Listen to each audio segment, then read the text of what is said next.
Welcome back to Top 5 Daily, and today we discuss all the Easter eggs or references of Game of Thrones in the new show House of Dragons. We begin with the song Rhaenyra Loves. The song itself is another Nymeria reference from Game of Thrones. Rhaenyra insists upon hearing a particular song, which includes the lyrics, "She fled with her ship and her people, under the dragon's eye." This is seemingly a reference to Nymeria, the warrior princess who led her people, the Rhoynar, to Dorne after a war with the Valyrians, the ship referring to the 10,000 ships said to have sailed the dragon's eye to Valyria.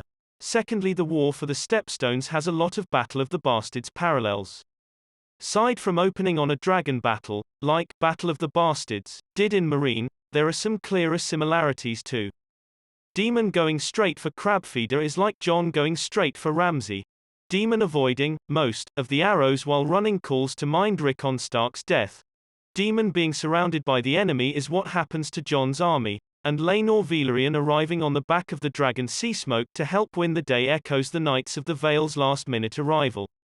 House of the Dragon Episode 4 has also added even more to the mythology of that famous Game of Thrones weapon, the Catspaw dagger. In the original show, that was the Valyrian steel blade used by an assassin sent after Bran Stark, and was eventually used by Arya Stark to kill the Night King and end the Long Night. The prince that was promised comes up again in House of the Dragon Episode 4. Viserys tells Rhaenyra that the dagger once belonged to Aegon the Conqueror himself, and his song was written on the blade. Rhaenyra takes the weapon from the fire, and the heat of the flames reveals the significant words, "From my blood come the prince that was promised, and his will be the song of ice and fire," which refers to Jon Snow. Lastly, we discuss the Crab Feeder. The Crab Feeder was killed in the third episode of House of the Dragon, bringing to end the very short TV run for the villain.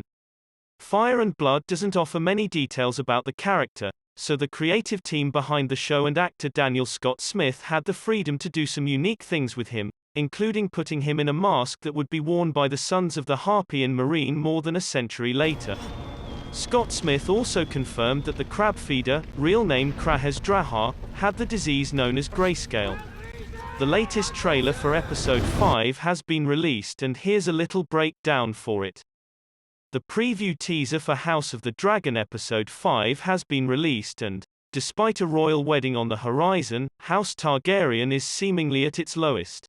In the House of the Dragon trailer, Viserys announces a union between Rhaenyra and an unknown match. Laenor has been floated in previous weeks to help herald in a second age of dragons. Anyone who has been to a wedding, however, will know that tensions can easily boil over. And so it proves at King's Landing as Rhaenyra's big day descends into chaos. Weapons are drawn and various parties, such as the Lannisters, close in on the royal procession. It's not quite the Red Wedding, but the body count could reach similar levels on this showing. To add into the drama, the former hand of the King Otto Hightower tells his daughter Alicent to prepare Aegon to rule and that the king will die. Viserys, meanwhile, is seen in one moment looking more than the worse for wear, with his various maladies meaning the Iron Throne could have someone new sitting on it very soon. With so much drama in Westeros, it can be easy to forget that a major time jump is coming. House of the Dragon Episode 5 could be the final time we see Millie Alcock and Emily Carey in their roles as Rhaenyra and Alicent. Emma Darcy and Olivia Cook will take over as older versions of their characters in future episodes. Spoiler alert: according to the books in Episode 5, Lord Lionel Strong is appointed as the new Hand of the King. Lady Rhea Royce, Daemon's wife, dies in an accident. Rhaenyra and Laenor's wedding is set to take place in Driftmark. The bride and groom agree, before the wedding, to make an heir and then go about their lives as they please.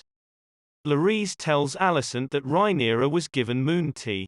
She is shocked and makes Criston admit that he slept with Rhaenyra by accident.